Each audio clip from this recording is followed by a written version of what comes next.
Once the postsynaptic membrane has been excited by the neurotransmitter, what makes it stop? Reuptake pumps and breakdown enzymes. That's what we'll talk about all the time in pharmacology.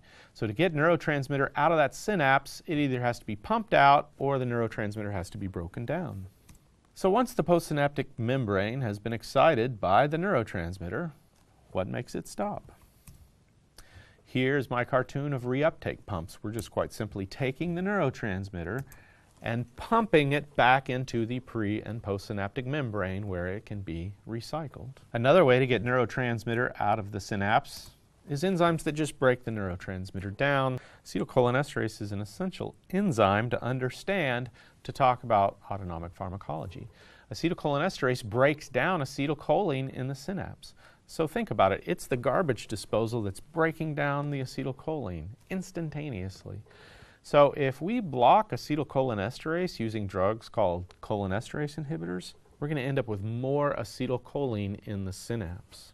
Because of that, cholinesterase inhibitors are indirectly cholinomimetic.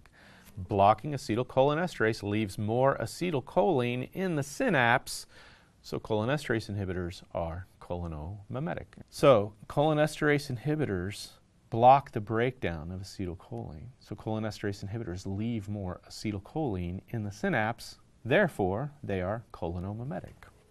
Cholinomimetics, which include cholinesterase inhibitors, will be used in the treatment of not only myasthenia gravis, but Sjogren's syndrome, bowel or bladder atony, that means without tone, weak bowel, weak bladder. We'll give them cholinesterase inhibitors or cholinomimetics to stimulate bowel and bladder. Cholinesterase inhibitors are used in the treatment of glaucoma. Cholinesterase inhibitors will be used in the treatment of anticholinergic toxicity, otherwise known as belladonna toxicity. We'll use cholinesterase inhibitors in the reversal of paralytic agents. We'll use cholinesterase inhibitors in the treatment of Alzheimer's disease and in the treatment of Parkinson's disease. Cholinesterase inhibitors typically end in the word stigmine, so physostigmine, neostigmine, pyridostigmine. These are cholinesterase inhibitors. Then they have all sorts of interesting uses as cholinomimetics. Edrophonium is tensilon. It's used in the diagnosis of myasthenia gravis. It's a cholinesterase inhibitor, a cholinomimetic drug. Rivastigmine, Azexalon, galantamine, Razidine, Tacrine, Cognex, Diazepam, Aricept. These are all used in the dimension of either Alzheimer's or Parkinson's disease, more commonly Alzheimer's disease. And again, these are cholinesterase inhibitors that we'll talk about during central nervous system pharmacology.